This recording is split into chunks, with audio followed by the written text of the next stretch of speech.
What's up, everybody? It's Pete Toll, aka PT Sports 84, back with another video. Today, we're going to talk about NBA 2K25 and what's to come with the Steph Curry era in my NBA. I like that 2K is putting out another era. I know a lot of people don't like that it's a late 2000s era compared to like 95, 96, 96, 97, around in that range. Want to explain real quick why that is. So with NBA 2K, you have to have licensing rights for retro players, aka retired players. With that, if an NBA player is 1 year removed from the NBA, they're automatically taken out of the NBA Players Association. They're then eligible to either A, reach a deal directly with NBA 2K to appear in the game, or B, and this is in most cases with multi-year removed players, such as somebody that played in 2000. Obviously, they're not going to still be in the NBA. They have the option of signing on with the NBA alumni, better known as the MBRPA. With that, any player has to have a written agreement before they can appear in the game. Also, to note, that means that either 2K and their licensing representative or a representative from the MBRPA has to reach out to said player in order for them to appear in the game. That is why we don't see a lot of players added in to the classic teams or historic teams, however you want to say it, and the My NBA eras. It's because in the past, it was a lack of effort on 2K's end. They just didn't go after players. The MBRPA basically did all the work. They went out and got the players. They really ramped up getting guys over the past year and a half because of the restrictions on Twitter DMs or XDMs and Instagram direct messages, meaning a lot of people can block the messages. You have to follow them. They have to follow you at the same time. Various things. It does not allow you to directly message that said player. So if a player doesn't know that representative, they're not going to add them as a friend in order to get them in the game. So we end up with dozens upon dozens, hundreds and hundreds of missing players across modes, draft classes, all of that stuff.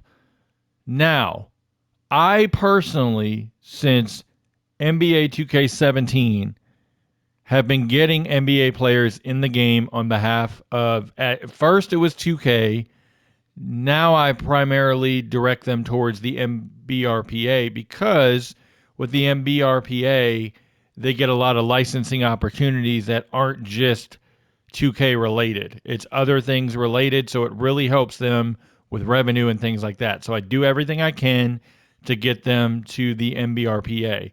I actually have a direct link I'm able to send them. I know I am not going to share that link with anybody to share to the players. I'm sorry. If you have a player that you know that you can get in touch with that's not in the game, please send them my way. My X DMs are open. My Instagram DMs are open. It's PTO84, PT Sports 84 on X. And you can look me up on Instagram as well. I'm always available via either one. Now, let's jump into the Steph era and why I'm going to be positive, and then I'm going to have some negatives towards what I perceive will be the mode. Not what I know, because I don't know any inside information, anything like that. This is just my opinion and what I think is going to happen. So, we have the mode. Obviously, we know 2K in the past starts with the opening night rosters. The best thing you can do for yourself is go to my my X profile, see the pinned tweet that I have there. There is a pinned tweet that says my NBA era draft classes, and it breaks it down by year. And it also has the my NBA roster guide, and I've just updated it for NBA 2K25. It has players through the classic teams and the my NBA teams. I have not done the all-time teams because I'll update those once the game comes out, because 2K does fluctuate on the rights of players and who they want to include and not include on that as well. But that's another video. In the my NBA roster guide, it has all of the teams broken down by era. You'll see in yellow the players that are not included in the game as of NBA 2K24. That means 2K does not have their licensing rights as of NBA 2K24. Those are the players to look out for that may not be included in the NBA 2K25 Steph era if you go all the way down to the 16-17 rosters. Now, with that said, there's also an orange tab that you'll see basically highlighted players in orange. That means that they were under contract on that team at that time of opening night, but they did not play a game that season for the club. I'll use an example. Ben Simmons was under contract for the 76ers as a rookie per se, because he was drafted in 2016 draft, but he did not play until the following season. He will be on the NBA 2K roster. What you can expect for NBA 2K25 in the Steph era, the Kobe era, the Jordan era, all of those, 2K likes to have a minimum of 6 players on their team in order to fully function, put that team together. Now, a lot of teams, you may see 9 players, you may see 12 players, but keep in mind, you may see a team with a minimum of 6 players on there. It's not 2K's fault per se, because I will say this, I really, really tried hard last year to get players in the game, reached out to hundreds of players over a 2-month period. Literally, I got 20, I think it was 29 by the time I was done by the end of the year that responded out of over almost 300 players. 29 responded to me and said, hey, I'd love to be in the game, and moved on. A lot of them ignore it because, 1, the filters of Instagram, so they don't ever see it. 2, they just don't care. I had a few players that say, hey, thanks for the opportunity. Not really interested. Then you get others that say, hey, I'm interested. I'd love it. My kids want to play, they play the game. They'd love to see me in, blah, blah, blah. But this is up to the player. Now, you get some players that, money's involved. Like your Rasheed Wallace's, Dale Davis, Charles Barkley, obviously, Reggie Miller. You're going to get guys like that money is important to them for that. And in Barkley's case specifically, the money is for all of the retired players, not just himself. So it's not like he's being selfish, whatever. Some players just prefer, hey, you're going to use my license, you got to pay me. Andrew Toney, for example, one of my favorite players. I'm a Sixers fan. Andrew Toney wants a lot of money. They're not going to play that one player, only because if you look at it on the grand scheme of things, say you pay Andrew Toney, I don't know, $50K a year, just say, for example. I don't know what it is. I'm just using a hypothetical number. $50K a year. What if he tells his, good friend that he played in the NBA, hey, I got $50K from 2K, and they're like, wait a minute, you got $50K? I didn't get that. Then they turn around and pull their license. Then you get another player, and word of mouth starts hitting, oh, X player got $50K. Then from there, it just becomes a spiral. We'll never get players. So they have a standard license that agreement that they give for the MBRPA, and they have a standard license agreement that they give for 2K. Two separate things. No, I do not know the values that they give to players, so please don't ask me in the comments. I wish I knew, but I don't. I really don't. But those agreements, majority of players sign because it's something better than nothing to be able to use their license. They're excited to be in the game and so forth. Now, looking at the rosters for the Steph era. If, in my opinion, if they could have put this out last year, we would have a lot more players available in the game. The reason I say that, look at this roster that I downloaded. Someone completed for the 16-17 season. You notice a lot of names are not here. For example, with the Sixers, this is kind of what the roster would look like. This is the end of the season roster, so this is not the beginning. But just some of the names that you see here. Jared Bayless is not in NBA 2K. Nick Stauskas is not in NBA 2K. Jahlil Okafor is not in NBA 2K. Like, those are just some names that you're going to see that are not on the team in the game. Now, with the opening night roster, because this is a end of the season roster, it's not going to show. Opening night roster of the Sixers. Jared Bayless, who's not in the game. Andrew Bogut, who did not play but was waived in February, so he would be on the roster. Robert Covington, who's in the game. That's 1. Joel Embiid is 2. He's in the game. Jeremy Grant is in the game. That's 3. Gerald Henderson is in from last year. That's 4. Rashawn Holmes makes 5. TJ McConnell makes 6. Dario Saric makes 7. Ben Simmons hurt for the season. That makes 8. Carl Landry, who was under contract but didn't play, makes 9. Then you have Sergio Rodriguez, who NBA 2K has the rights to based on last year in the Kobe Bryant Mamba moments. That makes 10. That's 10 players that they have in the game. Now, who are they missing? Jared Bayless, Timothé Luwawu-Cabarrot. Nerlens Noel may not be in the game this year. He didn't play on an NBA roster last year, which means he falls out of the NBA Players Association. And because he's still trying to get on an NBA team, I doubt that he's going to sign with the MBRPA. He may reach an agreement with 2K. I don't know. Jahlil Okafor, as I mentioned, is not going to be in the game unless he reaches an agreement on either side. Nick Stauskas, same thing. And Hollis Thompson, same thing. So that's just an example going forward for players that are not going to be in the game. We move to the Milwaukee Bucks, same thing.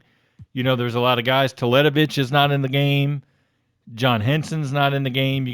You do have Malcolm Brogdon, though. You get Greg Monroe from last year, Middleton, Antetokounmpo. Those guys are still active, obviously. Jabari Parker is a big one that would have to reach an agreement. Matthew Dellavedova, another one that is no longer in the NBA. If you notice, he played in 22-23, so he was available in NBA 2K24 because he was on a roster the year before. Now that he played in Australia last year, no longer available. That takes him not only out of this mode, it takes him out of the 15-16 Cavs roster for the historic rosters. We don't have a lot of players this year. There's a ton missing. Like, Michael Carter-Williams would have been in if this was last year. He may not be in this year. You know, we're looking at teams overall. Like Amon Shumpert, you know, a lot of people reached out to him, including myself. He asked if it was a marketing opportunity. I said yes. I sent him the info. Never heard anything back. Don't know if he signed or not. I would doubt it at this point. You know, we have guys in like Gerald Green and stuff like that. Like, we'll be able to flesh out rosters, obviously, with created players. But if we're going into this mode thinking, hey, this is going to be great, we're not going to have to do a lot, I personally will say this era is probably going to have the most missing players out of any other era in the game. Now, many people ask, why would 2K even do this era if you don't have the players? Well, one, it's a marketing tool for them to say, hey, we did something to my NBA for, to improve it. Two, so many people that are Warriors fans, Curry fans, whatever, were up in arms last year because LeBron got an era for the starting in the 10-11 season, and Curry was nowhere to be found despite the Warriors winning multiple titles in that time frame. Now, they added in, and you say, well, why couldn't they add a later season in, or why didn't they add the 15-16 season in? I don't know. I really don't. I don't know why they chose 16-17 versus 15-16. I personally would have gone 15-16, but it could have been also looking at rosters overall. Who do we have the players to? Who do we not? Now, with 2K, from their standpoint of putting together the MyNBA, you also have to understand their process starts in late October for the next game cycle. So, at the time when they were fleshing out ideas, hey, let's get the Steph era in, they're looking at the rosters for 2K24.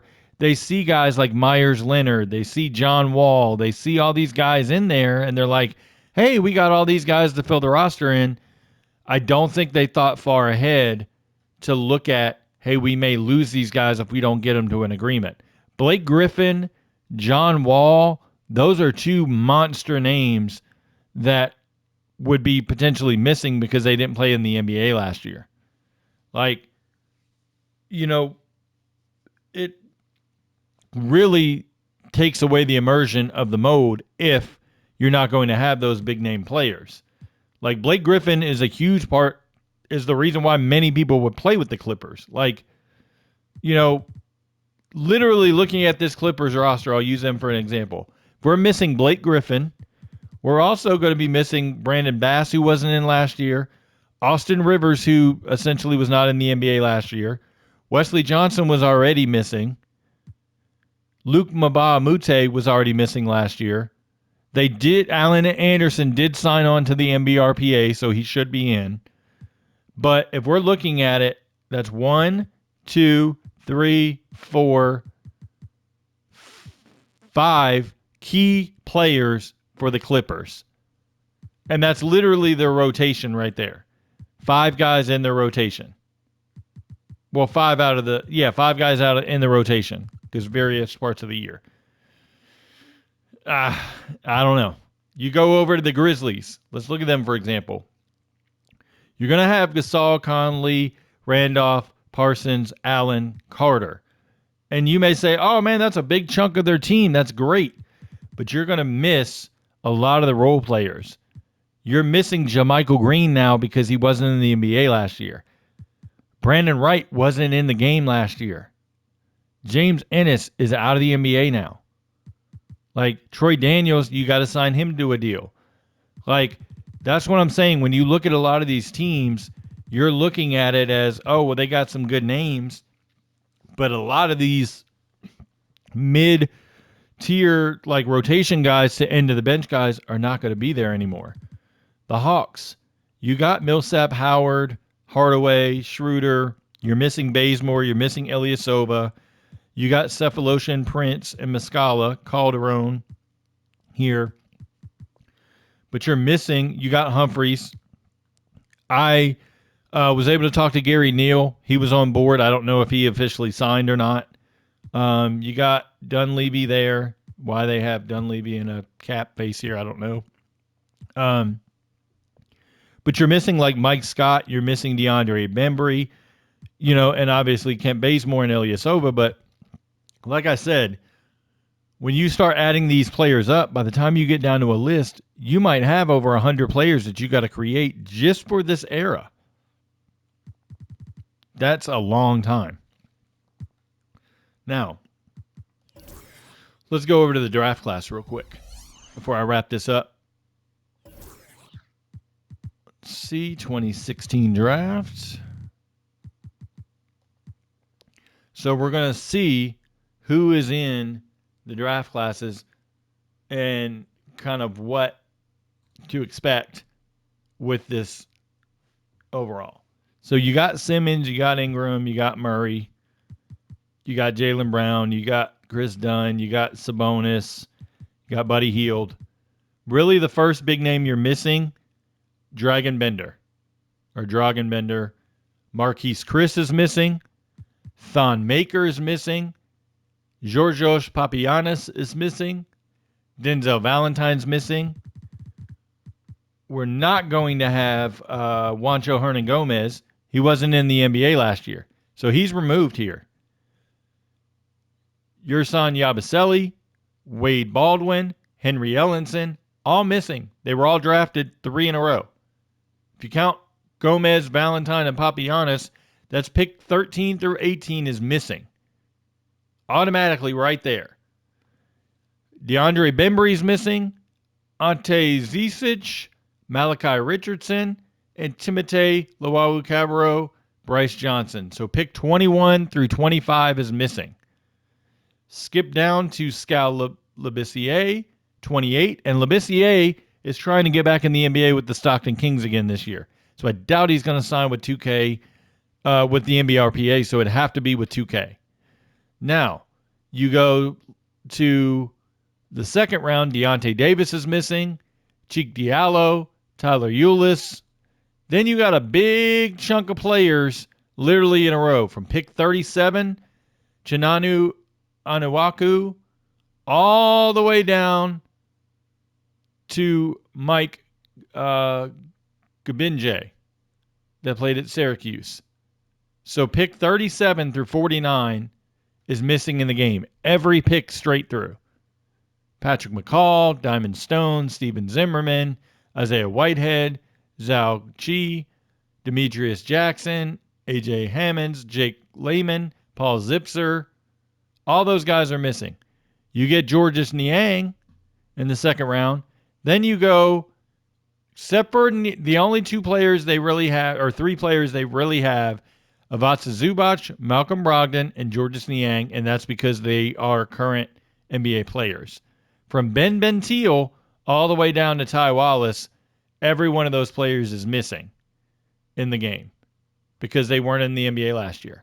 That makes these draft classes really weak. So out of 60, almost, how many is this? 57 players. You have 1, 2, 3, 4, 5, 6, 7, 8, 9, 10, 11, 12, 13, 14, 15, 16, 17, 18 players out of 57 on the list. That's crazy.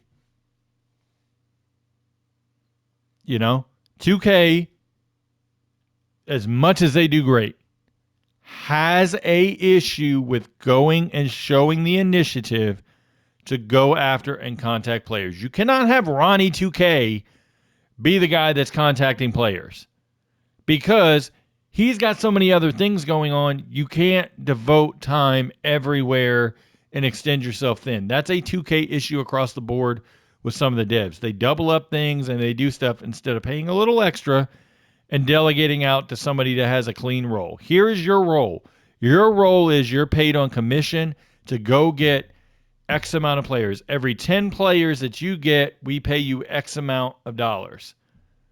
That should be like they can go get somebody that's represented by 2K, that has credentials by 2K, that's under an NDA that has to be signed by 2K, and go get more players.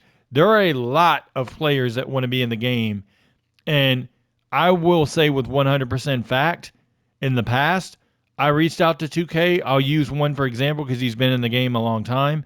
Carlos Boozer. This is a number of years ago in 2017. I reached out to Carlos Boozer on my own, directed him to the NBRPA. Carlos Boozer was so ecstatic to be back in the game because his 2 sons that are now NBA prospects that are huge stars in, upcoming in the draft, I believe it's 2026, they both were huge 2K gamers, and he was excited to see himself in the game so they could see him play on that Chicago Bulls team. He immediately said yes and got in contact at that point.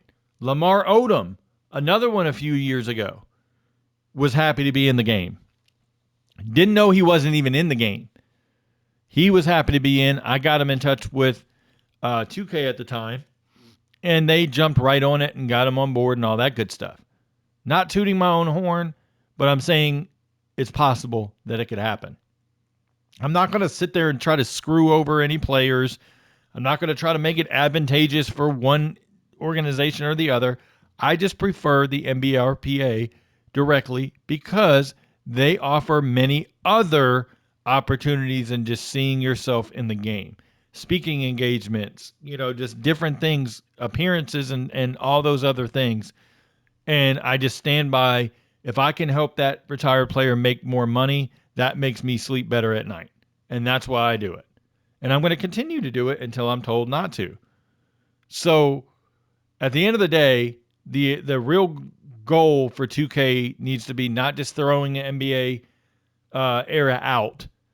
Make sure it's fleshed out as much as possible.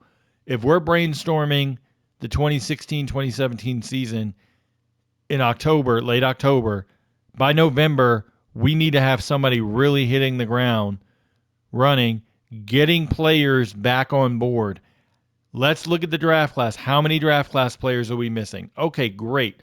Let's knock out as many of those as we can. Let's go look at rosters.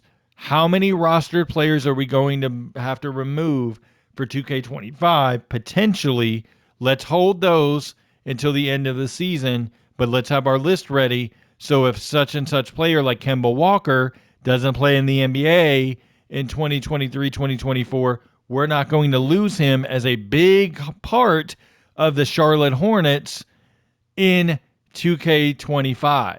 Like, that's the kind of stuff you got to look at. John Wall, for example, he's a big part of the Wizards. You got to make sure you're getting these guys on board. If they already got them, great. Then that makes my statement useless. But if they didn't, you got to look at the importance overall of the MyNBA eras and why it's important to have as many players as you can.